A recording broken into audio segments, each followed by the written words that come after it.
So this is a bit of an unusual shoe to be reviewing in a race community like the New England Spartans, but I wanted to show you guys the Icebug Speed boot that I've recently purchased. So this is one I bought specifically to wear over the winter. If you have looked outside in the last few days, you may have noticed that there's a lot of ice and a lot of slush and a lot of snow out there. I didn't have a good winter shoe, either for racing or simply for walking the dog, picking up the mail, taking the trash out. I just didn't have a decent shoe for that. So I contacted Shale Hill and I talked to Jill, and she recommended the Icebug Speed to me. And I'm really glad she did, because this has very quickly become my favorite shoe for this season. Now, of course, this is a seasonal boot. It's not something you're going to wear any warm weather. You're not going to wear it outside any other time of year. But for this kind of cold and for this kind of conditions, this has actually worked out to be almost perfect for what I wanted. So when did I wear this? I recently have done 2 winter obstacle course races.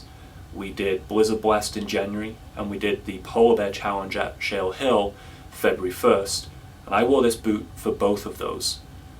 So the reason I chose this boot is because it has a couple of features that make it really unique compared to a sneaker, even an Icebug sneaker. So first of all, as a boot, obviously it's pretty comfortable to wear. It's really it's pretty light considering it's a boot. It also has some flexibility to it, meaning it will bend with me. It's not a rigid, hard sole. It's lined with fleece, which means on the inside my feet stay warm. They rate this down to minus 20 degrees Celsius, which is about minus 4 Fahrenheit. That means that with a normal pair of socks, your feet are not going to get that cold. They do have boots that go colder, but you wouldn't want to try and run in those. The sole itself is insulated, so the ground temperature isn't going to come seeping through and take all the heat out of your foot. And again, the ones that go down to minus 30 or minus 40 have much more rigid, harder soles for that same reason. It's also waterproof, so stomping through the snow, through the slush, through the ice, my feet stay bone dry. I actually paired this with a pair of gaiters as well, something that came higher up over my leg to stop snow getting in the top, because I knew at Polar Bear and at Blizzard Blast we were going to get a lot of snow in the shoe. There was going to be a lot of unpaved and ungroomed trail that we were on, and that combination worked great for me.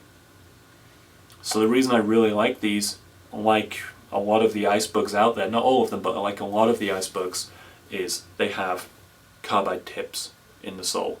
There's 16 tips on the base of this shoe.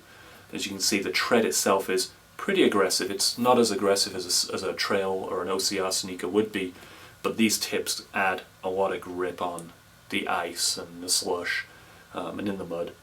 So I haven't fallen over. These were fantastic running in the trails. There's enough flexibility in them that you can run in these. You can, bomb down a trail or take it out on tarmac if you want. And a common misconception when you see all these little metal studs in the bottom is that you can't wear them on tarmac. You totally can. I wear these all the time. I wear them to go grocery shopping in, just to go out and drive the car in. The only time you've really got to be concerned about having these tips is if you're walking on wooden floor or if you're walking on tile. They do get a little slippy and a little skittish when you're on, say, a tiled mudroom floor in your house.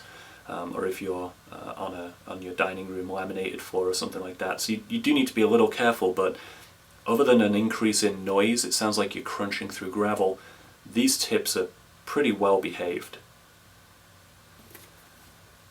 Like I said, it's super comfortable to wear. There's obviously no water drainage to worry about because it is waterproof. Water won't get in there unless you submerge it.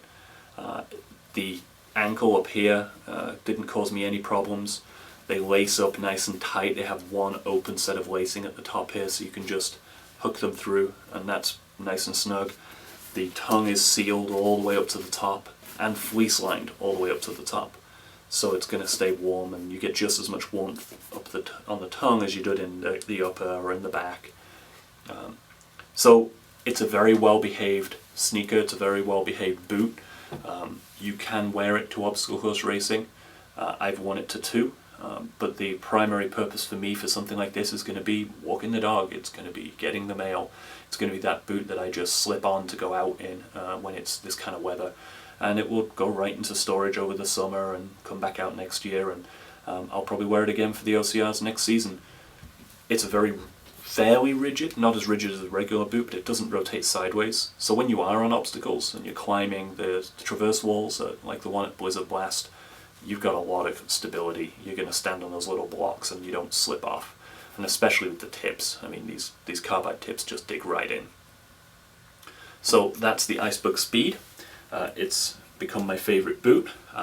Like I said, it's an unusual one to review because it's not a sneaker, it's not flexible, it's not water drainage or light, and certainly not minimal, but it's super comfortable. It has a very good purpose for the winter stuff that we tend to keep doing, and you'll probably find me wearing it at a lot of winter events whenever we meet up.